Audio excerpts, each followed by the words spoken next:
MBBS in just 16 lakhs. Kyrgyzstan, Central America, Russia, Georgia. Orbit Global Education.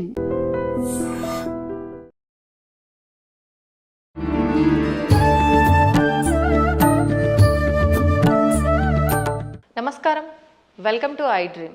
ధర్మ మార్గం with Vijitha కార్యక్రమానికి స్వాగతం. ప్రస్తుతం మనతో పాటు ఉన్నారు ఆధ్యాత్మిక గురువులు, ప్రణవ పీఠాధిపతులు, త్రిభాషా మహా సహస్ర అవధాని డాక్టర్ శ్రీ వద్దిపర్తి పద్మాకర్ గారు. ఇప్పుడు గురుగారితో మాట్లాడి మరిన్ని విషయాలు తెలుసుకుందాం. మనకున్న సందేహాలన్నింటినీ కూడా నివృత్తి చేసుకునే ప్రయత్నం చేద్దాం. నమస్కారం గురుగారు. గురుగారు, ఈ మధ్య కాలంలో ఎక్కువగా ఆడవాళ్ళు లలితా సహస్రనామ పారాయణం అనేది చేస్తూ ఉన్నారు. అంటే అది ఆలయంలో కూర్చొని చేసినా సరే, ఇళ్లలో అయినా సరే, ఒక నలుగురు అంతా ఒక దగ్గర కూర్చొని పారాయణం అనేది చేయడం ఎక్కువగా చూస్తూ ఉన్నాం. అయితే ముందు నుంచి లలితా సహస్రనామ పారాయణము ఇదంతా కూడా వైశిష్ట్యం ఉన్నప్పటికీ ఏదైనా ఒకరు మొదలు పెట్టారు అంటే దాని గురించి ఇంకెక్కువగా ఇప్పుడే కొత్తగా ఏదో ఉంది అనేటట్టుగా మాట్లాడుకుంటారు. అసలు ఏంటండి లలితా సహస్రనామ పారాయణం చేయవల్ల కలిగే ఫలితాలు ఏంటి? సృష్టౌ యా సర్గరూప జగదవన విధౌ పాలినీ యా చ రౌద్రీ సంహారే చాపి యస్యా జగదిదమఖిలం క్రీడనం యా పరాఖ్య పశ్యంతి మధ్యమాథో తదను భగవతీ వైఖరీ వర్ణరూప సాస్మద్వాచం ప్రసన్నా విధి హరిగిరిశారాధితాలంకరోతు. త్రిమూర్తుల చేత కూడా ఆరాధింపబడి అమ్మవారికి నమస్కారం చేసుకుందాం. నిజానికి అమ్మవారి ఉపాసన ఇవాళది ఎప్పటిదీ కాదు, ఎన్నో యుగములుగా వస్తూనే ఉన్నది. పార్వతీమాతని ఎంతో భక్తి శ్రద్ధలతో ఆరాధించినట్టుగా శ్రీరామచంద్రుడు పురాణాల్లో ఉంది. రామాయణంలో కూడా విశ్వామిత్రుడితోటి ప్రయాణం చేస్తున్న రామలక్ష్మణులు దారిలో కుమారస్వామి కథ, గంగావతరణ కథ, పార్వతీ పరమేశ్వరుల కథ ఇవన్నీ శ్రద్ధగా విన్నారా లేదా? అప్పుడు కూడా రామచంద్రుడు పార్వతీదేవిని ఎంతో భక్తితో మనస్సులో ఉపాసించిన వాడే. కాకపోతే ఈ కలియుగంలో ఉన్న మానవుల లక్ష్యం ఏంటంటే కొత్తగా ఒకళ్ళు పారాయణ చేస్తే అదే పారాయణ చేయటం వల్ల ఇదేదో కొత్తగా వచ్చింది అన్నట్టుగా దాన్ని ప్రచారం చేస్తున్నారు. కానీ దానికి ఈ సమస్తోప కార్యక్రమాలు కూడా, ఈ ఉపాసనా కార్యక్రమాలన్నీ కూడా ఎప్పుడూ యుగయుగాలుగా ఉన్నాయి.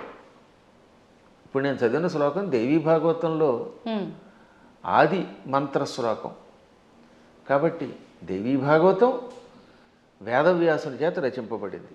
దేవీ భాగవతం రెండూ కలిస్తేనే భాగవతం. అది పాండిత్యం ఉన్న వాళ్ళకి తెలుస్తుంది, సంస్కృతం మీద పట్టున్న వాళ్ళకి తెలుస్తుంది. ఇతరుల యొక్క వ్యాఖ్యానాలు చదువుకుని వాళ్ళ శ్లోకాల తాత్పర్యాలు తెలుసుకునే వాళ్ళకి మాత్రం తెలియదు అనుకోండి. అందులో ఈ లలితా సహస్రనామం యుగ యుగాల చరిత్ర కలిగినది. మహానుభావులు ఎంతోమంది ఉపాసించారు. అమ్మవారి గురించిన ఉపాసన మహాభారతంలో ఆదిపర్వంలో కనపడుతుంది, సభాపర్వంలో కనపడుతుంది, అరణ్యపర్వంలో కనపడుతుంది, ఇంకా విరాట పర్వంలో చెప్పేకర్లా. ఇప్పుడు ఈ లలితా సహస్రనామంలో ఉన్న నామములను గుదిగురిచి ఒక స్తోత్రంగా ధర్మరాజు చేశాడు.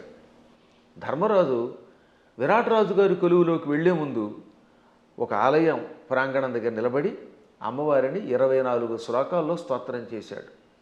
ఆ తర్వాత వీళ్ళంతా మారువేషాలు వేసుకుని విరాటరాజు గారు కొలువులోకి వెళ్ళారు. కానీ చిత్రం ఏంటంటే నిజానికి అమ్మవారిని స్తోత్రం చేసింది ఎవరు? ధర్మరాజు. ఎక్కడ? మహాభారతంలో విరాట పర్వంలో విరాటరాజు గారి కొలువు దగ్గరికి వెళ్లే ముందనమాట. అంటే ధర్మరాజు గారేమో కంకుభట్టి అనే పేరుతోటి, భీముడు వంటలవాడు వలలుడి వేషంలో, అర్జునుడు పేడి రూపంలో, బృహన్నల రూపంలో, నకుల సహదేవులు వరుసగా అశ్వనీ పాలకులు, అశ్వపాలకులను గోపాలకులుగా వెడుతున్నారు. ద్రౌపదీదేవి మానిని అనే పేరుతోటి వెడుతోంది, మాలినిగా, ఇది సైరంధ్రిగా. విరాట పర్వాన్ని నర్తనశాలగా సినిమా తీశారు. అందులో ఏం చేశారనమాట, ధర్మరాజు గారు అమ్మవారిని స్తోత్రం చేస్తే ద్రౌపది స్తోత్రం చేసినట్టుగా జననీ శివకామిని అని పాట పెట్టారు. నిజానికి జననీ శివకామిని అందంగా పీసుశీల్ గారు అద్భుతంగా పాడిన స్తోత్రం నిజానికి ఎవరు చేశారనమాట, అది ఆ స్తోత్రం ధర్మరాజు చేశాడు. కాబట్టి ధర్మరాజు కూడా అమ్మవారిని ఉపాసన చేశాడు. ఇక ఆ తరువాత మరికొద్దిసేపట్లో భగవద్గీత ప్రారంభం అవుతుందనగా అర్జునుడు అమ్మవారిని 14 శ్లోకాల్లో స్తోత్రం చేశాడు. నమస్తే సిద్ధశానాని ఆర్యే మందర వాసిని కుమారి కాళి కాపాలి కపిలే కృష్ణ పింగళే భద్రకాళి నమస్తుభ్యం మహాకాళి నమోస్తుతే చండి చండే నమస్తుభ్యం తారిణి వరవర్ణిని అంటూ 14 శ్లోకములతో అమ్మవారిని స్తోత్రం చేశాడు. ఆ స్తోత్రాల్లో ఉన్న నామాలన్నీ లలితా సహస్రనామంలోవే. వాటిని ఇంకొక రకంగా గుదిగుచ్చి ఈయన స్తోత్రం చేశాడు. కాబట్టి వీళ్ళు అమ్మవారిని ఉపాసించారు. కాబట్టి అమ్మవారిని ఉపాసించటం అర్జునుడు చేశాడు కృష్ణుడి సలహా మీద, ధర్మరాజు గారు చేశారు. ఇంకా ఆశ్చర్యం, మనందరం ఎంతో ప్రామాణికంగా భావించే భాగవతం ఉందా? అవునండి. ఈ భాగవతంలో ద్వారకా నగరంలో శ్రీకృష్ణ పరమాత్ముడు సత్యభామాదేవి యొక్క తండ్రి సత్రాజిత్ అభాండం వేస్తే అభాండం నుంచి బయటపడడం కోసం వెళ్ళాడు. ఏది? మణి కోసం, శమంతక మణి కోసం. ఆయన ఎప్పటికీ రాకపోతే 28 రోజులు రాలేదు ఆయన. ఆ లోపు అమ్మవారిని స్తోత్రం చేశారు, అమ్మవారిని పూజించారు. ఎవరు? ఆయన భార్య రుక్మిణీదేవి, పక్కనున్నటువంటి మహానుభావుడు దేవకి వసుదేవులు అందరూ కూడా అమ్మవారిని పూజించారు. అప్పుడు అమ్మవారు ఏమంటుంది? బాలామణితో మణితో హేలాగతి వచ్చు వనరు హేక్షణుడనుచు అని అమ్మవారు పలికింది. తొందరలో శ్రీకృష్ణ పరమాత్ముడు భామామణితో వస్తాడు. అక్కడ భామామణి అంటే జాంబవతి, జాంబవతిని తీసుకొస్తాడు, మణితో వస్తాడు, జాంబవంతుడిని జయిస్తాడు, ఆయనకి కీర్తి వస్తుంది అని అమ్మవారు పలికింది.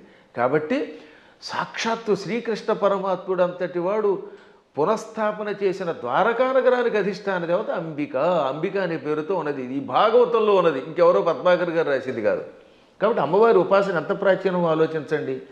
అలా ప్రాచీన కాలం నుంచి అందరూ అమ్మవారిని ఉపాసిస్తున్నారు. శక్తిని ఉపాసించకుండా ఎవడుంటాడు?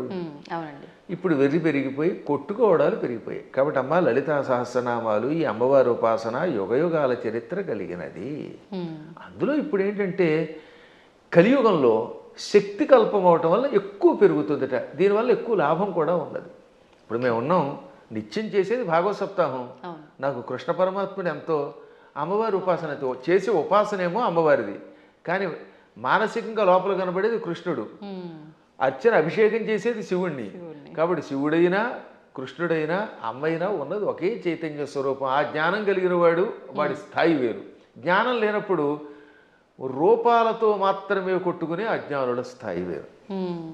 అందుకే లలితా సహస్రనామం వీటికి అతీతమైన చైతన్య స్వరూపం అది. ఓకే గురుగారు, ఇప్పుడు మీరు అన్నారు అమ్మవారైనా కృష్ణుడైనా శివుడైనా అంతా ఒకటే శక్తి స్వరూపము, మూర్ఖులు అని చెప్పి. ఈ మధ్య కాలంలోనే నాకు జరిగిన ఒక ఎక్స్పీరియన్స్, నేను ఎక్కువగా శివుణ్ణి ఆరాధిస్తూ ఉంటా. ఎందుకు అనవసరంగా నువ్వు శివుణ్ణి ఆరాధిస్తున్నావు, అమ్మవారిని పట్టుకో, శివుణ్ణి ఆరాధిస్తే ఏం ఫలితం లేదు, వాడు పిచ్చోడు, ఇంకా ఎక్కువ ఇబ్బందులు పెడతాడు అని చెప్పి అన్నారు. దానికి నేను ఏం సమాధానం చెప్పాలంటారు? నేను ఎలా నిర్ణయం తీసుకోవాలంటారు? అవతల మూర్ఖులు అయితే వాళ్ళకి ఏం సమాధానం చెప్పద్దు, మన పని మనం చేసేద్దాం. కొంచెం జ్ఞాని అయితే అజ్ఞానంతో కాకుండా కొంత జ్ఞానం కలిగితే వాడికి సమాధానం చెప్పచ్చు. అందుకే భర్తృహరి సుభాషితాలు చాలా గొప్పవి. అజ్ఞ సుఖమారాధ్య. అజ్ఞ అంటే ఏమీ తెలియని వాడు ఉన్నాడు, మూర్ఖుడుగా. వాడు మూర్ఖుడు కాదు, ఏమీ తెలియని వాడు. ఏమీ తెలియని వాడికి బాగు చేయొచ్చట. అజ్ఞ అంటే ఏమీ తెలియని వాడు, సుఖం ఆరాధ్య బాగా చెప్పడానికి అర్హుడు. ఏమీ తెలియని వాడు కూర్చోబెట్టి చెప్పచ్చు. అంతే. సుఖతరం ఆరాధ్యతే విశేషజ్ఞ. బాగా చదువుకున్న పండితుడికి చెప్పచ్చు, ఏమీ తెలియని వాడికి చెప్పచ్చు, బాగా తెలిసిన వాడికి చెప్పచ్చు. జ్ఞానలవ దుర్విదగ్ధం బ్రహ్మాపి నరన్నరంజయతి. జ్ఞానలవ దుర్విదగ్ధుడు అంటే అర్థం ఏంటనమాట? తెలుసున్నది ఎంత, లవము అంటే కొంచెం, కొంచెం తెలుసు కానీ అన్నీ తెలుసు అని వాడికి అహంకారం. ఈ మధ్యన అలాంటి వాళ్ళు ఎక్కువైపోయారంట యూట్యూబ్లో. వాడికి ఏం తెలియదు, నాకు తెలుసు అని అహంకారం. అలాంటి మూర్ఖుణ్ణి బ్రహ్మాపి నరన్నరంజయతి. అటువంటి నరుణ్ణి బ్రహ్మ కూడా బాగు చేయలేటం. వాడికి ఏం చెప్పలేడు, బ్రహ్మ వచ్చి చెప్పినా వెండవాడు. అందుకే కొంతమంది మూర్ఖులు చూసారా, నేను దేవుడు చెప్పినా చేయను, దేవుడు వచ్చి దిగొచ్చినా విన్నంటాడు. వీడి మొహానికి దేవుడు దిగి వస్తాడా? ఏ దేవుడే కదా, దెయ్యం కూడా దిగిరాదు. అంచేత అటువంటి వాళ్ళకి మనం చెప్పక్కర్లేదు, మన పని మనం చేయాలి. కానీ ఒక గొప్ప అద్భుతమైన శ్లోకం ఆది శంకరాచార్యుల వారు మనలాంటి వాళ్ళ కోసమని దేవి అపరాధ క్షమాపణ స్తోత్రంలో రాశారు. ఆ స్తోత్రం పేరేంటి? దేవి అపరాధ క్షమార్పణ స్తోత్రం. అమ్మా నన్ను క్షమించు అని చిట్ట చివరి చెప్పే స్తోత్రం. అద్భుతమైన స్తోత్రం అది. కొంతమంది వాళ్ళు అది కూడా ఆయన రాయలేదని పిచ్చివాదం చేసేవాళ్ళు ఉంటారు, వాళ్ళని మనం పక్కన పెట్టేద్దాం. కానీ చితాభస్మాలేపో గరళమశనం దిక్పటధర జటాధారి కంఠే భుజగపతిహారీ పశుపతి కపాలీ భూతేశో భజతి జగదీశైక పదవీం భవాని త్వత్పాణిగ్రహణ పరిపాటీ ఫలమిదం. భవాని అంటే ఓ పార్వతి, నీ భర్త శివుడి దగ్గర ఏముందమ్మో గొప్పతనం. ఇది ఎంత గొప్పగా ఉంటుంది. ఈ స్తోత్రం చివరిదాకా వినాలి జాగ్రత్తగా. ఆయన చితాభస్మాలేప, ఎవడో శవాన్ని తీసుకెళ్ళి శ్మశానంలో కాల్చారు. ఆ కాల్చగా వచ్చిన బూడిని ఏమంటారు? చితాభస్మము. చితి మీద నుంచి వచ్చినటువంటి భస్మం. ఆ భస్మాన్ని ఆలేప, ఒంటికి పూసుకుంటున్నవాడు. మనం గంధం పూసుకుంటాం అంటే మా బొట్టి వాళ్ళం పూర్వం గంధం అరగ తీసుకు పూసుకునేవాళ్ళం. మీ బొట్టి వాళ్ళు ఈ మధ్యన పెర్ఫ్యూమ్స్ వచ్చాయి కదా, కిష్కం కిష్కం అనేది ఏదో కొట్టుకుంటాడు, మళ్ళీ అందులోంచి గాలి వస్తుంది, అందులోంచి వచ్చేది గాలేగా పొగేగా అని మళ్ళీ అడ్వర్టైజ్మెంట్లు. సరే ఏది ఏమైనా మొత్తం మీద సుగంధ ద్రవ్యాలు పూసుకుంటారు. ఆయన మాత్రం ఒంటికి ఏం చేస్తాడు? కాష్టంలో బూడిద పూసుకుంటాడు. పోని ఆహారం ఇడ్లీలో చపాతీలో బూరిలో గారెలో దధ్వజనో తిండు, గరళ వశనం, విషమే ఆహారంగా స్వీకరించాడు. ఇంకా మంచి బట్టలు కట్టుకుంటున్నాడా? కనీసం పద్మాకర్ గారైనా అంతో ఎంతో మంచి లాల్చీ వేశారు. కానీ ఆయన దిక్కులే వస్త్రం. దిక్కు అంటే తూర్పు మొదలుకు అన్ని దిక్కులు. పటము అంటే వస్త్రం. దిక్పటధర అంటే దిక్కులను వస్త్రముగా ధరించేవాడు. అదే దిగంబరుడు అంటే. దిక్కు అంబరహ దిగంబరహ. అంబరం అంటే వస్త్రం. దిక్కులు వస్త్రంగా ధరించేటంటే అర్థం ఏంటమ్మా? ఇప్పుడు ఉదాహరణకి ఈ గదే పద్మాకర్ గారికి బట్ట అంటే ఇంక వేరే వస్త్రం వేసుకోలేదు. అది దిక్కులు వస్త్రంగా ధరించేటంటే ఏ బట్టలు లేకుండా ఉన్నాడు. అక్కడికి అది అయిపోయింది. ఇక తర్వాత ఏమంటున్నాడైనా? జటాధారి, చక్కగా క్రాఫ్ దువ్వుకోడు, కర్లింగులు లేవు, కటింగులు లేవు, జడలు అట్ల కట్టేసి ఉంటాయి. ఆ అట్టలు కట్టిన జడల్ని ధరిస్తున్నాడు. మెడలో బంగారపు గొలుసు ఒక్కటి కూడా లేదు. భుజగపతిహారి, బుస్సుమని మీదకి వచ్చే కాటురాజు గారిని మెడలో వేసుకున్నాడు ఆయన. పావుని గొలుసుగా వేసుకున్నాడు. పశుపతి, ఇంకా ఆయన ఎవరికి అధిపతి? పశువులకు అధిపతి. చేతిలో చూస్తే ఏ కంచమో ఆకో పుచ్చుకుని వాళ్ళంతా బఫేని పెడుతున్నారుగా, ఆయన స్వామివారు ఏం చేస్తున్నారట? కపాలం ధరిస్తాడు. భిక్షాపాత్రగా చేతిలో పుర్రిని ధరించాడు, బ్రహ్మ కపాలాన్ని. భూతేశ, భూతాలకు అధిపతి. ఇవన్నీ అవలక్షణాలు పైకి కనపడ్డాం. కానీ ఇన్ని అవలక్షణాలున్నా జగదీశైక పదవీం భజతి అంటే సమస్త లోకాలకి ఈశ్వరుడు అవుతున్నాడు. జగదీశ్వరుడు అనగా సమస్త లోకాలకి అధిపతి, చక్రవర్తి. అన్ని లోకాలని పరిపాలించడానికి కావలసిన అర్హతలు వచ్చేసి ఆయనకి. లోకాలన్నిటినీ పరిపాలిస్తున్నాడు. కారణం ఏమిటో తెలుసా? భవాని త్వత్పాణిగ్రహణ పరిపాటి ఫలమిదం. నీ పాణిగ్రహణం చేశాడు, నీ చెయ్యి అందుకున్నాడు అంటే నిన్ను పెళ్లి చేసుకున్నాడు. అమ్మ ఆయనలో అన్ని అవలక్షణాలే, అయినా లోకాలను పరిపాలిస్తున్నాడు. కారణం నిన్ను పెళ్లి చేసుకోవడం. ఇదంతా నీ అనుగ్రహం. అంటే ఇందాక ఒక ఆవిడ చెప్పిందనగా ఏమని? అమ్మవారిని పూజిస్తే లాభం ఆయన దగ్గరే ఉంది అని. ఈ పై శ్లోకం యొక్క తాత్పర్యం ఇలా కనపడుతుంది. అంటే ఇందాక మీరు అన్నట్టు మిడిమిడిగా తెలుసుకొని మాట్లాడే మాట. ఇప్పుడు ఈ శ్లోకంలో ఉన్న అంతరార్థం తెలిస్తే మనకు ఆశ్చర్యం కలుగుతుంది. సామాన్యుడి భాషలో చెప్పాలంటే వాడికి పిచ్చెక్కుతుంది. ఇప్పుడు అమ్మవారిని పార్వతి అనలేదండి. పార్వతి అంటే పర్వతరాజు కూతురు, పుట్టింటి వారి పేరుతో పిలవాల. భవాని అన్నాడు ఆయన. భవాని అంటే అర్థం ఏంటి? భవస్య పత్ని భవాని అంటే శివుడి పెళ్ళామా. దాని అర్థం ఏంటి? మళ్ళీ అక్కడ ఏమంటాడంటే ఆవిడ్ని ఓ శివుడి పెళ్ళామా అన్నాడు. మనకి ఏమనిపిస్తుంది? ఆవిడ పొగిడినట్టేం లేదు. మళ్ళీ వచ్చేసరికి నువ్వు ఎన్ని గొప్ప లక్షణాలు ఉన్నా, నీ వల్ల ఆయనకు గొప్పతనం వచ్చినా నువ్వు శివుడి పెళ్ళానివే. నీ అనేది నీప్ అని ఒకటి ఉంటుంది వ్యాకరణంలో. ఆ నీప్ అనేది కొన్నింటికి చేరితే భార్య అని అర్థం వస్తుంది. ఆ ఏ ఏ పదాలకి? భవ దానికి నీపు చేరితే భవాని, మృడ నీపు చేరితే మృడాని, రుద్ర నీపు చేరితే రుద్రాణి, శర్వ శర్వాణి. వీటికి భార్య అని అర్థం వస్తుంది. అందులో శివాని లేదు. అందుకే శివాని అనే శబ్దం అసాధు. శివాని అని వాడేస్తారు కానీ శివశబ్దం పక్కన నీపు ఉండదు. భవ, రుద్ర, మృడ, శర్వ ఇది ఆకృతి గణం. వీటికి మాత్రమే చేరితే భవాని, రుద్రాణి, మృడాని, శర్వాణి అవుతాయి. కాబట్టి ఇంత చేసి నువ్వు ఎంత గొప్పదానివైనా, నీ వల్ల ఆయనకి వచ్చినా నువ్వు ఆయన పెళ్ళానివే అని చెప్పడం. ఇంకా పైకి వద్దాం. ఇందాక చెప్పినవి ఈ ప్రపంచంలో ఎవడైనా కాష్టంలో ఉన్న బూడిదను పూసుకుంటాడా? మీకు ఎంతో స్నేహితుడు ఒక ఆయన ఉన్నాడండి, ఎంతో ఇష్టుడు ఒక ఆయన ఉన్నాడు. ఆ గొప్ప వ్యక్తి ఒక ఆయన తాతగారు అంటే చాలా ఇష్టపడతాడు. ఆ తాతగారు పోయారనుకుందాం. ఆ తాత లేకపోతే బతకలేనన్నవాడు ఆ తాతగారి శరీరం కాలిపోయాక ఆ బూడిద పూసుకుంటాడా? అస్సలు ఒక్క శివుడు మాత్రమే తన భక్తులు తనను ఉపాసించాక వాడు నా భక్తుడు, వాడు నాకు ఎంతో ఇష్టుడు అని వాడు చావగానే వాడి శరీరాన్ని శ్మశానంలో కాలిస్తే రారా నాయనా అని వాడి బూడిదని ఒంటికి పూసుకుంటున్నాడు. ఆ బూడిద పూసుకోగానే వాడు శాశ్వతంగా కైలాసానికి వెడుతున్నాడు. అంటే ఆ భక్తుడి మీద ఆయనకి ఎంత ఇష్టం. ఈ ప్రపంచంలో ఇంత ప్రేమగా చూసే దేవుడు ఇంకెవడన్నా ఉన్నాడా? ఒకసారి ఆలోచించండి. భక్తుడి యొక్క కాష్టంలో బూడిదని ఒంటి మీద గంధంలా పూసుకునే ఏకైక కరుణామూర్తి శివుడే. ఆయనకి మాత్రమే శక్తి ఉంది, ఇంకెవడో పూసుకోలేడు. పూసుకుంటే చస్తాడు, బ్యాక్టీరియా వచ్చి చచ్చిపోతాడు ముందు. రెండవది గరళ మశనం. పాలసముద్రం చిలికారు. ఈ పాలసముద్రంలో అమృతం వస్తుంది అనుకుంటే మొట్టమొదటి పుట్టింది విషం. భయంకర కాలకోట విషానికి లోకాలన్నీ కాలి బూడిదైపోయాయి. అందులోంచి పొగొచ్చింది. అందరూ దిక్కులేక శివ రక్షించమని ఆయన దగ్గరికి వెళ్ళారు. ఒక్కడు తాగాడా దాన్ని ఎవడన్నా? ఇంతమంది సోకాళ్ళు దేవతల్లో ఒక్కడైనా దాన్ని తాగి రక్షించాడా? ఒక్క శివుడు మాత్రం పార్వతి కేసు తిరిగి, పార్వతి వీళ్ళు నా పిల్లలు రక్షించమని అడిగారు, తాగేస్తున్నాను అన్నాడు ఆయన. అప్పుడు భార్య తాగమంటుందండి నిజంగాను? ఏ భార్య అయినా సరే, ఏమండి వాళ్ళకి మతి లేకపోతే మీకు మతి లేదా? బాబోయ్ నా మంగళసూత్రం గట్టిగా ఉండాలి, మీరు తాగద్దనాలా, కానీ ఆవిడే ఉంది తాగేయండి. అందుకే పోతన గారు అక్కడ ఒక అద్భుతమైన పద్యం రాశారు భాగవతంలో అష్టమస్కంధంలో. మృంగెడివాడు విభుండని. మింగేవాడు తన భర్తని తెలుసు. ఆ మింగేవాడు తన భర్త అని ఆవిడ తెలియదా? తెలుసు. మృంగెడిదియు గరళమనియు. ఆయన మింగేది గరళం, విషం తప్ప అమృతం కూల్ డ్రింకు కాదని ఆవిడికి తెలుసు.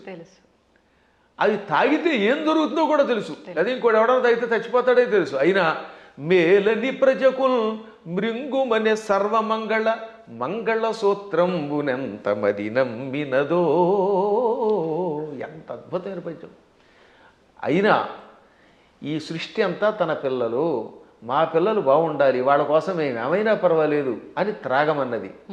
తాగమండవే కాదు, తన మంగళసూత్రాన్ని అంత నమ్మింది. శివుడు నా మెడలో మంగళసూత్రం కట్టాడు, కట్టాక ఆయనకి ఏం అవ్వదు. నా మెడలో ఆయన కట్టిన మంగళసూత్రం ఉండగా ఈ విషయం కూడా ఆయన ఏమీ చేయదనే నమ్మకంతో తాగమన్నదట. అది వాళ్ళ దంపత్య యొక్క బంధం. ఆ దంపతులు ఇద్దరిలో ఎవరు గొప్ప ఎవరు తక్కువ అంటే అది అజ్ఞానం. ఈవిడ వల్ల ఆయన, ఆయన వల్ల ఈవిడ. ఇంతకీ ఎందుకు చెప్తున్నానంటే నేను, అంతటి కాలకోట విషమును టక్కన చేతిలోకి తీసుకుని ఇంత నేరేడు పండు ముద్దగా మార్చి మింగాడు ఆయన. మింగడం కూడా కంఠంలో ఎక్కడ పెట్టుకున్నాడు, సరిగ్గా ఈ కంఠం దగ్గర పెట్టాడు. లోపల లోకాలు ఉన్నాయట, బయట లోకాలు ఉన్నాయి. విషం బయట ఉంటే బయట ఉన్న లోకాలని బూడిద చేస్తుంది. కడుపులోకి వెడితే కడుపులో ఉన్న లోకాలు బూడిదైపోతాయి.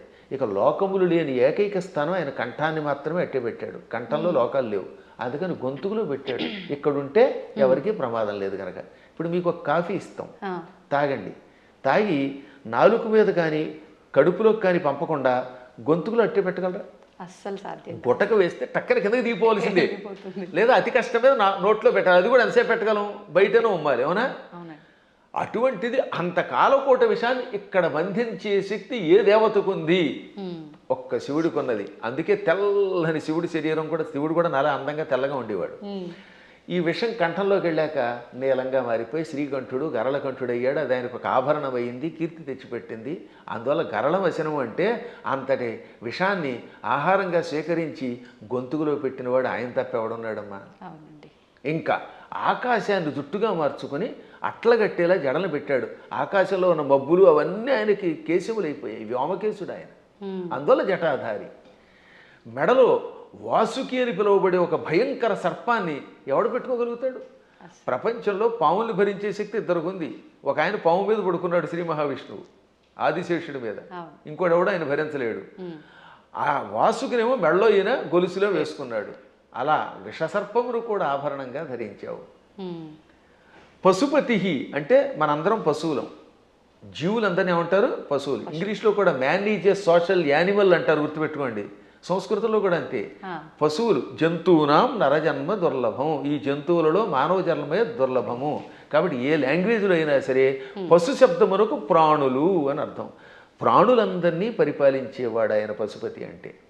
ఇంకా కపాలి, బ్రహ్మ కపాలాన్ని చేత్తో పట్టుకుని బ్రహ్మ యొక్క అహంకారాన్ని అడిచి యావజ్జీవితం చేతిలో పెట్టుకుని అందులో భోజనం పెట్టేవాడు ఎవడు అంటే కపాలి. అంటే ఇన్ని సంపదలున్నా అష్టసిద్ధులున్నా పార్వతి భార్య అయినా భిక్షాపాత్రని చేత ధరించి ఎవడైనా చివరికి భిక్షుకుడే. ఈ ప్రపంచంలో నేను భిక్షుకుడే, నువ్వు భిక్షుకుడివే, ఒకళ్ళనొకళ్ళు యాచించుకోవాలి అని చెబుతున్న మహానుభావుడైన ఒక్కడే. ఓకే. ఇంకా భూతేశ, భూతములంటే మీరు అనుకున్నట్టుగా హైహాన్ మీదకి వచ్చే భూతాలు కాదు, పంచభూతాలు. ఈ పృథివ్యాపస్తేజో వాయురాకాశములు, భూమి, అగ్ని, జలము, వాయువు, ఆకాశం అనే పంచభూతములు, ఇక ప్రాణులు, వీళ్ళందరికీ అధిపతి. అందుకే ఆయన జగత్తుకి ఈశ్వరుడు అయ్యాడు. అందువల్ల నువ్వేం చేసావు? ఆయన గొప్పతనం గ్రహించి ఆయన కోసం తపస్సు చేసి ఆయనే భర్త అవ్వాలని దగ్గరికి వెళ్ళి పార్వతి అని పేరున్నదానివి భవాని అయిపోయావు, ఆయన భార్యవై. అందుకే ఇప్పటికి కూడా ఇంగ్లీష్ వాళ్ళు మన సంస్కృత సంప్రదాయాల్లో కొన్ని పాటిస్తున్నారు. ఉదాహరణకి పద్మాకర్ గారి భార్య ఉంది, ఆవిడ ఏమన్నా మిసెస్ పద్మాకర్ అంటారా లేదా? అంటారు. రంగవేణి గారిని పిలవకుండా అంటే భవానీలాగా. పార్వతి కాస్త ఆయన భార్య అయ్యాక మిసెస్ శివ అయ్యింది, ఆ మాట భవానీ అన్నాం అంతే టెక్నిక్గా. అంటే ఎంత గొప్ప శక్తి! శివుడి భార్యని అనిపించుకోవడానికి ఇష్టపడుతోంది కానీ నేను పార్వతిని ఫలానా వాళ్ళ పుట్టింటి వారి సంబంధమైందా అని అనిపించుకోవడానికి ఆవిడ ఇష్టపడటం లేదు. ఈ లక్షణాలు ఆయనలో గొప్పవి కాబట్టే ఆయనని నువ్వు వరించావు, నీ వల్ల ఆయన పార్వతీ వల్లభుడయ్యాడు. ఈ విధంగా మీ ఇద్దరు గొప్పవారే. ఇంక చివరిగా దిక్పటధరహ అంటే దిక్కులే వస్త్రములంటే మొత్తం ప్రపంచం అంతా వ్యాపించినవాడు. అది వ్యాపిస్తే కదా బట్ట అయ్యేది. మీరు ఆలోచించండి, తూర్పు, పడమర, ఉత్తరం, దక్షిణం, ఆగ్నేయం, నైరుతి, ఈ వాయువ్యం, ఈశాన్యం అని పిలువబడే దిక్కులు పైన కింద ఉన్నవి మనకు బట్ట అవ్వాలంటే మనం అంత శరీరం కలిగిన వాళ్ళు అయ్యి ఉండాలి. ఇప్పుడు నాకు ఈ గది బట్ట అవ్వాలంటే నేను గది అంతా నిండిపోవాలి, అప్పుడే ఈ గదిని నేను బట్టగా ధరించగలను. అవునా? అందువల్ల సర్వవ్యాపకుడు అని అర్థం. అటువంటి వాళ్ళ యొక్క గొప్పతనాన్ని గ్రహించలేక శివుడిని పూజిస్తే కష్టం వస్తాయి, పార్వతిని పూజించని, లేక పార్వతిని పూజించకు శివుడిని పూజించని, లేక ఈ ఇద్దరిని పూజించి విష్ణువుని పూజించగని, విష్ణువుని పూజించి వీళ్ళని పూజించకు అన్నాడంటే వాడు అజ్ఞాని, ఏ విధమైన ఉపాసనా బలం లేనివాడు. అందువల్ల వీటికి అతీతంగా సర్వవ్యాపకుడైన శివుడు ఆయన ఏకో దేవ, ఏకో దేవ కేశవో వా శివో వా, ఒకడే దేవుడు. నువ్వు శివుడను, కేశవుడను, పార్వతి అను, లేక లక్ష్మి అను, సరస్వతి అను, కుమారస్వామి అను, విఘ్నేశ్వరుడను, ఇన్ని రూపములతో కనపడుతున్న పరమాత్మ ఒక్కడే. గురుగారు, అంటే మాలాంటి జ్ఞానం లేని వాళ్ళము ఇలాంటి పిచ్చి ప్రశ్నలు వేయటంలో అర్థం ఉంది, వాదించడంలో అర్థం ఉంది. కానీ ఎంతో జ్ఞానం ఉండి నలుగురికి చెప్పే స్థాయిలో ఉన్నవాళ్ళు కూడా కొంతమంది శివకేశవుల ఇద్దరు భేదం చూపించి మేము శైవులము, మేము వైష్ణులము ఇలా మాట్లాడుతూ ఉంటారు కదా, మరి దాని గురించి ఏమంటారండి? అక్కడే అసలు వాళ్ళ జ్ఞానులు అనకూడదు, వాళ్ళు భక్తులు అంతే, మూఢభక్తులు. వాళ్ళు భక్తులే. మూఢభక్తి ఏం చేస్తుందో తెలుసా? ఆ రూపాన్ని తప్ప ఇంకోటి ఇష్టపడకుండా చేస్తుంది. మూఢభక్తి వల్ల కూడా ఎప్పుడో ఒకప్పుడు పరమాత్మ దగ్గరికి కడతారు అనుకోండి, అందులో సందేహం లేదు. జ్ఞానభక్తి కలిగిన వాడు అలా ఎందుకంటాడు? జ్ఞానంతో ఉన్నవాడు వాడు ఏ రూపం చూస్తే ఆ రూపంలోనే ఇంకోటి చూస్తాడు. మహానుభావులైన ఋషుల్ని నేను చూశాను కదా, వశిష్ఠుడు ఉన్నాడు, రాముడిలో శివుని చూడగలిగాడు, శివుడిలో రాముడిని చూడగలిగాడు. కైలాసాల్లో వైకుంఠం చూడగలిగాడు, వైకుంఠంలో కైలాసాన్ని చూడగలిగాడు. అమ్మవారి దగ్గరికి వెళ్ళారు. దుర్వాసుడు అన్ని లోకాలకి వెళ్ళాడు. విశ్వామిత్రుడు అలా అన్నీ చూడగలిగాడు. వాళ్ళు జ్ఞానులు. ఇంకా మూఢభక్తులు అంటే ఏమిటనమాట? నేను ఆ రూపమును తప్ప ఇంక దేన్ని చూడండి అంటాడు ఆయన. ఆ ఆశ్చర్యం ఏమిటంటే తులసీదాసు గారు తన ఆత్మచరిత్ర రాసుకున్నాడు. ఆయన బృందావనం వచ్చాడు. అక్కడ కృష్ణుడు కనపడగానే కళ్ళు మూసుకున్నట్ట. ఏమి నాయనా నన్ను చూడగానే కళ్ళు మూసుకున్నావు, నన్ను ఎందుకు చూడటం లేదంటే నేను రామభక్తుడిని, రాముడిని తప్పేవాడిని చూడన్నాడు. అప్పుడు ఆ కృష్ణుడు ఏమన్నాడు? రాముడైనా కృష్ణుడైనా నేనే కదా, నువ్వు భాగవతం చదివిన వాడివి, నేను ఎన్నో అవతారాలు ఎత్తానని నీకు తెలుసు కదా అంటే అన్నీ నాకు అనవసరం, నువ్వే అన్ని రూపాలు, నువ్వే మత్స్య కూర్మాది సమస్త అవతారాలు ధరించావు, అయినా నేను రాముడి తప్ప చూడను, నాకు ఆ కోదండం పుచ్చుకుని ఏకపత్నిరోతుడిగా ఉన్న రాముడే కావాలి, కృష్ణుడు వద్దన్నాడు.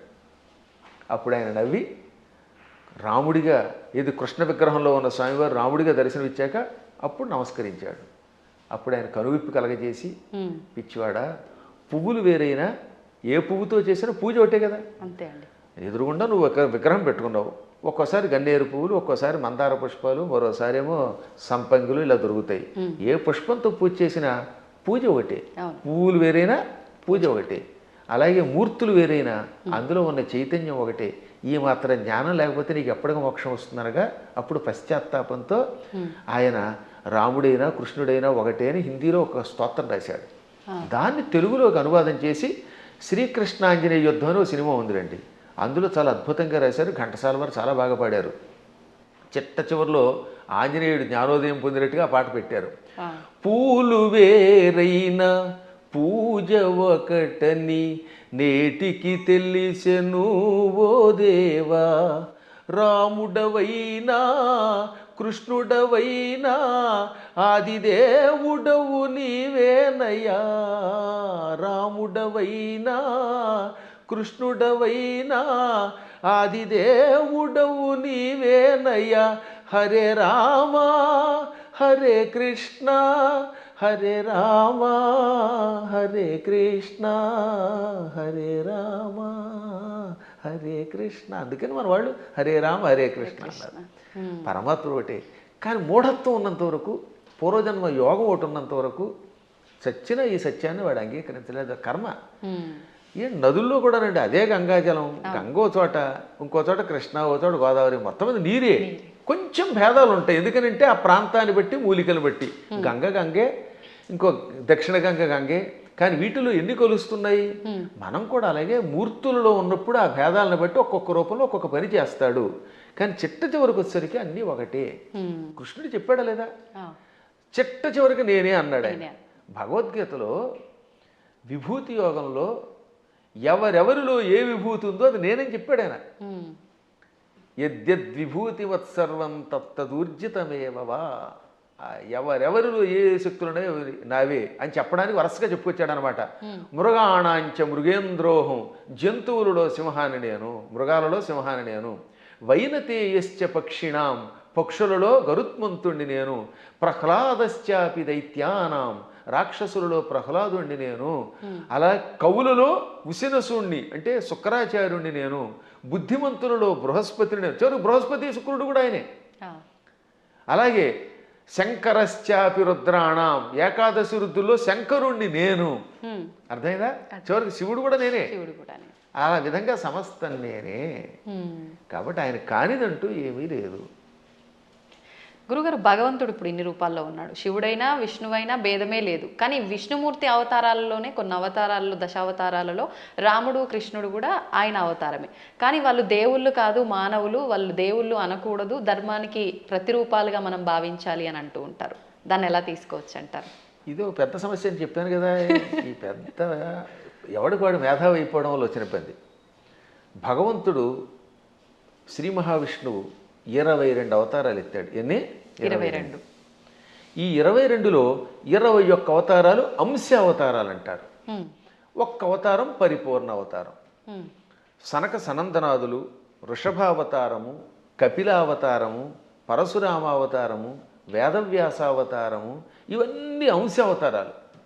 వాటిలో ఈ మత్స్యావతారం, కూర్మావతారం, వరాహావతారం, నరసింహావతారం, రామావతారం, ఇది పరశురామావతారం, ఇవన్నీ కూడా. ఒక్క కృష్ణుడు మాత్రం సంపూర్ణ అవతారం.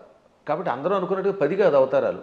భాగవతంలో ప్రారంభంలోనే ఉంటుంది, ప్రథమ స్కంధంలో 22 అవతారాలు చెబుతూ అందులో 21 అవతారాల్ని ఏతే చాంస కళా పుంస ఏతే చ అంశ కళా పుంస కృష్ణస్తు భగవాన్ స్వయం.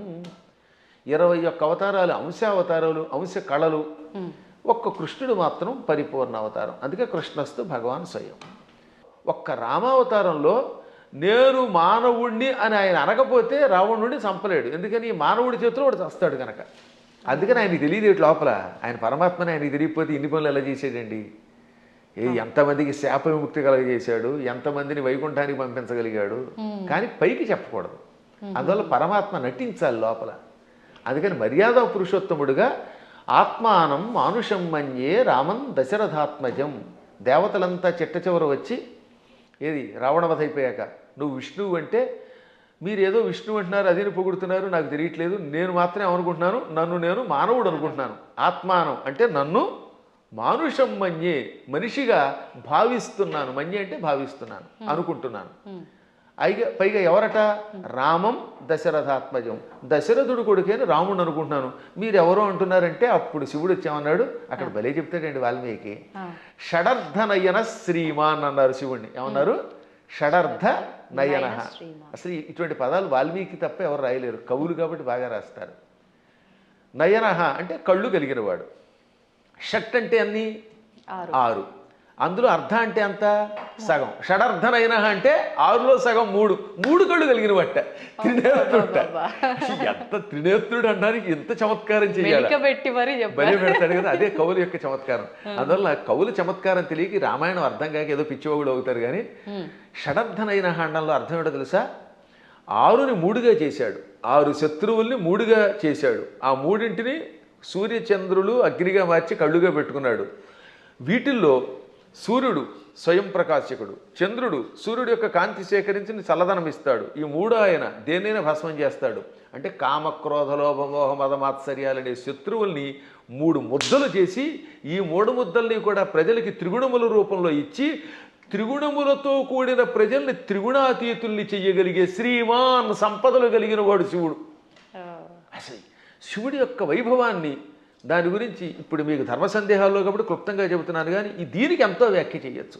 అటువంటి శివుడు, నాయన నువ్వు సాక్షాత్తు విష్ణువువి, దేవతలంతా ప్రార్థించటం వల్ల రాముడిగా అవతరించి దుష్ట శిక్షణ శిష్టరక్షణ చేసావు తప్ప సామాన్యుడు కాదు అని చెబితే దశరథుడు మళ్ళీ వచ్చి ఆయన్ని స్తుతించాడు, బ్రహ్మాదులు స్తుతించారు. అప్పుడు అర్థం అవట్లేదా ఆయన సాక్షాత్తు స్వామిని?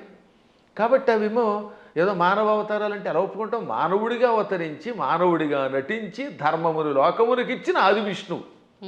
అది మర్చిపోకూడదు మనం. మళ్ళీ మనకి ఇలాంటి అనుమానాలు మనకి రాకుండా, రాముడు నేను మానవుడన్నా మనకు అనుమానం రాకుండా ఉండడానికి శివుడు మొదలైన వాళ్ళకే చెప్పించాడు. చిట్ట చివర పట్టాభిషేకంలో ఏం చెప్పాడు వాల్మీకి? ఆదిదేవో మహాబాహు హరిర్నారాయణ ప్రభు సాక్షాద్రామో రఘుశ్రేష్ఠ శేషో లక్ష్మణ ఉచ్యతే.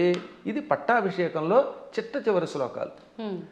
ఆదిదేవుడు, మహావీరుడు, సాక్షాత్తు విష్ణువు, ఆయనే రాముడిగా పుట్టుకొచ్చాడు.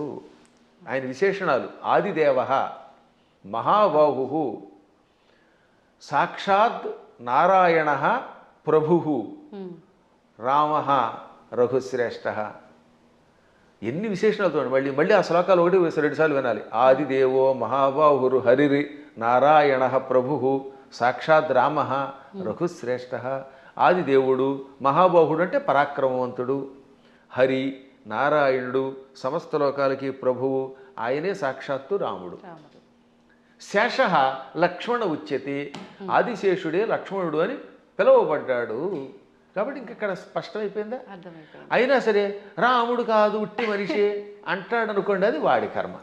గడ్డి పరకలు తినేవాళ్ళు అలాంటి మాటలు మాట్లాడతారు, అజ్ఞానంతో మాట్లాడేవాళ్ళు అలా మాట్లాడతారు. కానీ మనకి తెలుసు, అందుకే రామనామాన్ని ఎప్పటికి కూడా మనం స్మరించి గుడి కట్టి పూజిస్తున్నాం. అందువల్ల ఆయన ఏం చేశాడు, ఎలా చేశాడో తెలుసుకోవాలి, రాముడిలాగా నడుచుకోవడానికి ప్రయత్నించాలి. ఇంకా కృష్ణుడు చెప్పడమే ప్రారంభంలోనే విశ్వరూపంతో పుట్టుకొచ్చాడు. అసలు పుట్టడమే విశ్వరూపం. ఆ తర్వాత వెళ్ళి చిన్నపిల్లవాడు ఎన్నో లీలలు, అణువణువునా లీలలే. ఎన్ని చూపించాడో లీలలు లెక్కలేదు. ఒకసారి ఏమో మామూలుగా నేను చిన్నపిల్లాడిని అంటాడు, నాకు పెద్దవాళ్ళు మీరు దండం పెట్టడం ఏమిటంటాడు అని వెంటనే గోవర్ధన పర్వతం ఎత్తుతాడు. ఇది అక్రూరుడు వచ్చాడులేండి. అక్రూరుడు రాగానే, అక్రూరా నేను 8 ఏళ్ల బాలుణ్ణి, నువ్వేమో 40 ఏళ్ల వాడివి, నువ్వు పెద్దవాడివి, నాకు నమస్కారం చేయటం ఏమిటి అనగానే కాసేపు ఆయన భ్రమలో పడ్డాడు. వెంటనే వెళ్ళి యమునా నదిలో తన విశ్వరూపం చూపించాడు. వెంటనే తాను మరిచిపోయి స్తోత్రం చేసి, నేను పెద్దాడిని ఏంటి, నువ్వు పిల్లవాడు ఏమిటి, సమస్త లోకాలకి నువ్వే తండ్రి బాబోయ్ అన్నాడు ఆయన. ఇన్ని లీలలు చూపించిన పరమాత్ముడు. ఇటువంటి వాళ్ళు మనుషులు అంటే ఆ అన్నవాళ్ళ యొక్క విచక్షణ వదిలేయాలి తప్ప ఇంక మనం ఏం అనలేమంతే.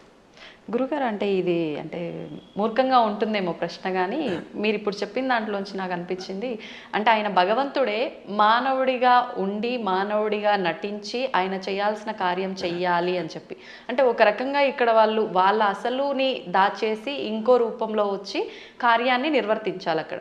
మోసం చేసినట్టేనేమో, అంటే మన మానవుల భాషలో భగవంతుడే మోసం చేశాడు, మరి నేనెందుకు చేయకూడదు, నేను మోసం చేస్తే తప్పంటారు, ఇది అధర్మం అంటారు అనొచ్చు కదండి, దానికి ఏం చెప్తారు? ఇప్పుడు మీరు మోసం చేశారు అనుకుందా, కాసేపు ఎవరిదో బ్యాంక్ అకౌంట్లో హ్యాక్ చేసి డబ్బులు లాగేశారు, అందుకే ఈ మధ్య నా అకౌంట్లో ఎవరికి ఇవ్వట్లేదులేండి. ఇప్పుడు ఇచ్చిన డబ్బుని మళ్ళీ మీరు రెట్టింపు ఇవ్వగలరా? కానీ శ్రీకృష్ణ పరమాత్ముడు కాసేపు మానవుడిలా నటించి కాసేపు మాయ చేశాడు, ఆ తర్వాత వాళ్ళని తీసుకెళ్ళి రక్షించాడు లేదా? వాళ్ళ గురువు గారిని కాసేపు నేను సామాన్య బాలుడిని అన్నట్టుగా నటింపజేసి కాసేపు మాయబుచ్చాడు, వాళ్ళ అబ్బాయిని బతికించిచ్చాడు లేదా? అలాగే గోపాలకులంతా ఉన్నారు అక్కడ, వాళ్ళందరి దగ్గర కాసేపు చిన్నపిల్లాడిలాగా మాయబుచ్చాడు. కానీ కష్టం రాగానే ఇంద్రయాగం ఆపేసిన వెంటనే ఇంద్రుడు వర్షం కురిపించాడు హోరాత్రులు, అవునా? ఆ సమయంలో గోవర్ధన పర్వతాన్ని కుడి చేత్తో పైకెత్తి వాళ్ళని రక్షించాడు లేదా? చిటికిన వేలుతో ఎత్తలేదు, చిటికిన వేలు, ఇంకేదో బొటన వేలు, వాడి మొహం, ఇలాంటివన్నీ ఎవడు తోచింది వాడు చెప్తాడు. కరేణైకేన అన్నారు, అంటే ఒక చేత్తో, అది కూడా దక్షిణ హస్తేన, 2 సార్లు వ్యాసుడు రాశాడు. తెలుగులో కూడా గోవర్ధన గిరి ఎత్తెన్ చక్క నొక్క కేలన్ లేలన్ అని పోతన గారు అనువాదం చేశాడు. మళ్ళీ అది ఏ చెయ్యో మనకి తెలియదు కదా, అందుకని తర్వాత పద్యంలో వలకేలదాల్చి అంటే కుడి చేత్తో ఎత్తి విపుల ఛత్రంబుగా బట్టి అన్నాడు, చేత్తో ఎత్తాడు ఆయన. పర్వతాన్ని 7 రోజులు ఎవరెత్తగలరు? అప్పుడు వాళ్ళకి అర్థమైందా లేదా? కాబట్టి పరమాత్ముడు ఎప్పుడు నేను పరమాత్ముడిని భూలోకంలో ఉన్నప్పుడు చూపిస్తే తన లీలలో, అప్పుడు అవతల వాళ్ళు ఈయంతో సన్నిహితంగా మెలగలేరు. ఇప్పుడు మీ పై ఆఫీసర్ ఎప్పుడు స్ట్రిక్ట్గా నేను ఆఫీసర్ని కూర్చుంటే మీరు ఏం ఉద్యోగం చేస్తారు? ఈ దిక్కుమాలాడు శాడిస్ట్ దొరికాడు అంటారా లేదా? అంటారండి. ఏడిపించేస్తే మీకు స్వేచ్ఛ ఇవ్వాలి. అందువల్ల ఆఫీసర్, బహుశా మీదైనా ఆఫీస్ అనుకుంటున్నాను, నాకు తెలియదు అది. ఒకవేళ ఇతరుల దగ్గర ఉద్యోగం చేస్తే ఆ ఉద్యోగం చేసినంతసేపు అవతల వాడు ప్రేమగా చూడాలి. ఇప్పుడు నా దగ్గర చాలామంది పనిచేస్తున్నారు, అర్చకులు పనిచేస్తున్నారు. నాతో పాటు మీరు చూశారు కదా, నాతో పాటు ఓ సహాయకుడు వస్తాడు రాజు. మా అర్చకులు సాయి మనోజ్ కానీ లేకపోతే పవన్ శర్మ కానీ, వీళ్ళు నన్ను ప్రేమగా తండ్రిలా భావించి కూడా ఉంటున్నారు కాబట్టి ఇంత హాయిగా ఉంటున్నారు. వాళ్ళు ఎందుకు ఖర్చు పెట్టారు, ఎలా చేశారు నేను అడగను, అప్పుడు వాళ్ళు ఇంకా నిజాయితీగా ఉంటారు. అవునండి. ఇంట్లో వంటకి మాకు చిన్నప్పుడు ఒక ఆయన ఉండేవాడు, ఒక హౌస్లో ఉండేవాళ్ళండి. ఆయన కోటీశ్వరుడు, బంగారపు అధిపతి. వంట ఆవిడకి వేరుశనగ గుళ్ళు ఇచ్చి ఎన్ని గుళ్ళు ఖర్చు పెట్టేవారు వాడు. ఆయన ఎన్ని గ్రాములు కాదు, 100 గింజలు ఇచ్చి ఈ పూటకి 10 గింజలు, రేపు మళ్ళీ పోపులో 10 గింజలు, 10 మినప గింజలు, 10 శనగ గింజలు ఉన్నారు. అయ్యో మీ అదృష్టం వల్ల మీకు మంచివాళ్ళు దొరుకుతున్నారమ్మా, నా బొట్టి వాళ్ళు మహానుభావులు దొరుకుతారు కాబట్టి మీకు తెలియట్లేదు. కానీ బయట ఇలాంటి పిసినగొట్లే ఎక్కువ మంది ఉన్నారు. కాబట్టి ఎందుకు చెప్తానంటే ఈ లెక్కలన్నీ అడిగితే ఆ వంట ఆవిడ ఇంట్లో పని చేయగలదా? అస్సలు చేయలేదు. ఆఫీసర్ల దగ్గర మనం ఉద్యోగం చేయగలమా? అందువల్ల ఏమవుతానమాట, వాళ్ళు బిగుసుకుపోయి స్ట్రిక్ట్గా ఉండి అనుక్షణం ఏడిపిస్తే మనం చేయలేము. అందుకని పరమాత్మ స్నేహితుడిగా, కొడుకుగా, కొన్ని చోట్ల తండ్రిగా, కొన్ని చోట్ల మిత్రుడిగా, కొంతమందికి భర్తగా, మరికొంతమందికి ఇంకో రకంగా, ఇన్ని రకాలుగా నటించి వాళ్ళల్లో ఒకడై సామాన్యుడిలో ఉన్నాడు. అది ప్రేమగా వాళ్ళతో నటించడం తప్ప మోసం చేయటం కాదు. అలా వాళ్ళతో ప్రేమగా ఉండి వాళ్ళ చేత సేవ చేయించుకుంటూ లేక తాను సేవ చేస్తూ కష్టాలు వచ్చినప్పుడు కష్టాలు తొలగించి కొందరికి మోక్షం ఇచ్చి కొందరికి సంపదించి కాపాడాడు. ఇప్పుడు కుచేలుడు ఉన్నాడు, కుచేలుడికి అడగకుండానే ఇక్కడ నుంచే ఇళ్ళు పంపాడు. స్థలం కొనలేదు, రిజిస్ట్రేషన్ లేదు, మున్సిపాలిటీ వాళ్ళకి ప్లాన్ అప్రూవల్కి పంపడం లేదు.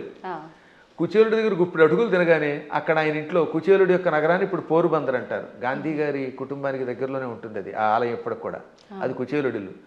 7 అంతస్తుల బిల్డింగ్ ఇచ్చేశాడు. అలా ఇవ్వగలిగితే అప్పుడు మనం చెయ్యాలి. అందువల్ల మనం మోసం చెయ్యడం ఎలాగా అనేది కథల్లో నేర్చుకుంటున్నాం, కానీ ప్రేమ చూపించడం, మహిమలు చూపించడం నేర్చుకోవట్లేదు. కాబట్టి శ్రీకృష్ణ పరమాత్ముడు చేసినట్టుగా మనం ఎక్కడ చేయగలుగుతాం? 16,000 మంది రాజకన్యకల్ని నరకాసురుడు జైల్లో పెట్టి హింసించి మానభంగం చేసి ఏడిపించాడు. పాపం దిక్కు లేకుండా అయిపోయారు. ఆ నరకాసురుడిని చంపాడు. చంపగానే ఆ చెరసాల్లో ఉన్న వాళ్ళంతా బయటకు వచ్చారు. ఇంటికి వెడితే మమ్మల్ని ఆదరించేవాళ్ళు లేరు. కొంతమందిని భర్తల్ని చంపి పట్టుకొచ్చాడు, తల్లిదండ్రులు చంపి కొంతమందిని పట్టుకొచ్చాడు. ఇలా రకరకాలుగా తీసుకొచ్చాడు, అత్యాచారం చేశాడు. ఇప్పుడు ఇంటికి వెడితే ఎవరు ఆదరిస్తారు? భర్తలా రానివ్వరు, తల్లిదండ్రులు ఉన్నారో లేదో తెలియదు, మాకు గౌరవం ఉండదు సంఘంలో. అందుకని మమ్మల్ని రక్షించమని మనస్సులో కోరుకుంటే ఈ 16,000 మందిని ఒకేసారి 16,000 మంటపాలు కట్టించి, 16,000 పెళ్లి మంటపాలు, వేదికలు కట్టించి 16,000 మంది మెడలో ఒకేసారి 16,000 రూపములతో మంగళసూత్రం కట్టి పెళ్లి చేసుకున్నాడు. ఇలా చేయమని చూద్దాం ఎవడన్నా? నువ్వు కృష్ణుడిలాగా 16,000 మందిని పెళ్లి చేసుకుంటానంటే 16,000 మందికి ఒకేసారి తాళి కట్టగలవా? ఇన్ని మండపాలు ఒకేసారి ఏర్పాటు చేయగలవా? అందరి ఇళ్లలో ఉండగలవా? వాళ్ళందరినీ ఇలా గౌరవంతో కాపాడగలవా? చేయలేవు నీ మొహం. అందువల్ల కృష్ణుడితో పోల్చుకోవాలంటే నీ లెవెల్ అలా ఉండాలి. ఇంకొక విషయం చెప్పాలి ఇక్కడ. ఒక రోజున నారదుడు అంతటి వాడికి అనుమానం వచ్చింది. ఎందులో? భాగవతంలోనే. మళ్ళీ ఇంకో పురాణం కాదు, భాగవతంలోనే ఒక రోజున నారదునికి కృష్ణుడి మీద అనుమానం వచ్చింది. ఏది ఇంత నిత్యం నారాయణ అని ఆయనకు కూడా మాయ. ఇదే మాయ అంటే. ఇప్పుడు మీరు నా ఎదురుగుండా కూర్చున్నా మీరు అప్పుడప్పుడు నన్ను కూడా సామాన్యుడని ఎలా మాయలో పడిపోతూ ఉంటారో అలాగా కృష్ణ పరమాత్ముడి నామస్మరణం చేసే నారదుడు కూడా కృష్ణుడిని సామాన్యుడు కదా, ఇంతమంది భార్యలతో ఎలా వేగుతున్నాడు, 16,108 మందితో ఎలా వేగుతున్నాడు పరిశీలించాలనిపించింది. ఇది మాయ అంటారు దీన్ని. అందుకని వెంటనే ముందు ఏం చేశాడు? రుక్మిణీ మాత ఇంటికి వెళ్ళాడు. రుక్మిణీదేవి ఇంట్లో ఇద్దరు రుక్మిణీదేవి గదిలో ఒక మంచం మీద కూర్చొని సరదాగా పాచికలు ఆడుకుంటున్నారు, జోదం ఆడుకుంటున్నారు. రావోయ్ నారద అన్నాడు ఆయన. ఓ నమస్కారం చేసి, ఇప్పుడు రుక్మిణి దగ్గర ఉన్నాడు కదా, ఇక్కడ నుంచి రెండో భార్య జాంబవతి దగ్గరికి వెడదాం. రెండో ఆవిడ జాంబవతి, 3 సత్యభామ. ఎందుకని? శమంతకమణిని తీసుకురావడానికి వెళ్ళింది ముందు జాంబవతి దగ్గరికి. జాంబవతిని పెళ్లి చేసుకుని వచ్చాక ఆ తర్వాత సత్రాజిత్తుకి మణిస్తే 3వ భార్య సత్యభామ అయ్యింది. ఇప్పుడు ఏం చేశాడు? రెండో భార్య దగ్గరికి వెళ్ళాడు. అక్కడ కృష్ణుడు కనపడలేదు, జాంబవతి కనపడింది. అమ్మా జాంబవతి, ఈ కృష్ణుడు ఉన్నాడే ఆ రుక్మిణి దగ్గర అనేదో చెప్పబోతూ ఉంటే, ఏమిటి మహర్షి చెబుతున్నారు మావిడికి అని ఆవిడ పక్క నుంచి వచ్చేసాడు ఈయన. మా ఆయన ఇప్పటిదాకా నా పక్కనే ఉన్నాడు, నాకు జడేస్తున్నాడు, నువ్వేదో రుక్మిణి అంటున్నావు ఏమిటంది. అబ్బాయి లేదమ్మా, రుక్మిణి దగ్గరికి వెళ్లకుండా నీ దగ్గరికి వచ్చాడని చెప్పబోతున్నానని మాట మార్చి ఇక్కడి నుంచి సత్యభామ దగ్గరికి వెళ్ళాడు. అమ్మా సత్యభామ, నీకెన్ని కష్టాలు వచ్చాయి అనబోతూ ఉండగా, సత్యభామ ఏం కష్టాలు వచ్చాయి? మా ఆయన నాకు వంట చేసి పెడుతున్నాడండి. ఆ లోపల వంట చేసి పెడుతున్నాడు. ఇలా ఈయన రుక్మిణి, జాంబవతి, సత్యభామ, కాళింది, నాగ్నజితి, లక్షణ, సుదంత, భద్ర, ఈ 8 మంది పట్టమహిషులు, ఇంకా మిగిలిన 16,100 మంది. ఈ 8తో కలిసి 16,108. అందరి పేర్లు చెప్తాను, ఓ ఏడాది పడుతుంది మరి మీకు రాసుకోగలనండి వరసగా. వాళ్ళందరి పేర్లు నాకు తెలుసు, కంఠస్థం కూడా చేశాను. ఎవరికైనా ఓపిక ఉంటే ఓ ఎపిసోడ్ అంతా వాళ్ళ పేర్లు అలా చెప్పుకుంటూ వెళ్ళిపోతాను. ఒక్కొక్కళ్ళ పేర్లు 2 సుకేసిని, కేసిని, మంజస, సమంజస, పుంజస, ఇలా రకరకాల పేర్లు కొన్ని రిపీట్ అవుతూ ఉంటే కొద్ది తేడా ఉంటాయి. ఇంతమంది ఇళ్లలోనూ ఈ నారదుడు వెళ్ళడం, ఒక ఇంట్లో పాలు పితుకుతూ, ఓ చోట పాయసం చేస్తూ, ఓ చోట కాళ్ళు ఒత్తుతూ, ఓ చోట ఏమో ఇంకోటి చేస్తూ, ఓ చోట ఏమో ఇల్లు తుడుస్తూ, ఓ చోట సరదాగా ఆవిడతో పాచికలు ఆడుతూ, ఓ చోట ఏమో ఇంకో బంతి ఆడుతూ, అన్ని చోట్ల కనబడ్డాడు. పిచ్చెక్కిపోయింది నారదునికి. అంతే కదా మరి. ఇది భాగవతంలో నారదుడు కృష్ణుని పరీక్షించుట అనే ఘట్టంతో రాశారు భాగవతంలో. అప్పుడు ఆయనకి జ్ఞానోదయమై, నేను నిరంతర హరినామస్మరణం చేసిన వాడిని, నారాయణుడు సర్వాంతర్యామని తెలుసు. అసలు విష్ణు అనే శబ్దం మనకు అర్థం ఏమిటి? వ్యాపకశీలత్వాత్ విష్ణు, అంతటా వ్యాపించి నిండి ఉన్నవాడు కనుక విష్ణు అని పేరు. ఆయన భక్తుడిని ఆయన ఎక్కడున్నాడు, అక్కడున్నాడా లేదా అని పరిశీలించడం ఏమిటి అని అజ్ఞానంలో పడ్డానని గ్రహించి వెంటనే కాళ్ళ మీద పడి స్తోత్రం చేస్తాడు. అంటే నారదునికే మాయ కలిగితే ఇక మనకి రావడంలో ఆశ్చర్యం ఉంది. కాబట్టి అన్ని చోట్ల ఉంటాడు ఆయన. ఆయన స్థాయిని మనతో పోల్చుకుని ఆయన ఎలా ప్రవర్తిద్దామంటే, పులిని చూసి నక్క వాతలు ఎట్టుకుంటే వాతలు మిగులుతాయి, ఉన్న చర్మం పోతుంది, కానీ పులి మచ్చలు రావు. గురుగారు, ఇప్పుడు మీరు చెప్పిన దాన్ని బట్టి కృష్ణుడు ఆయన భార్యలతో ఉన్నది ఒక ఉదాహరణగా మాకు అర్థమవడం కోసం చెప్పినా అది వినటానికి అయితే చాలా బాగుంది.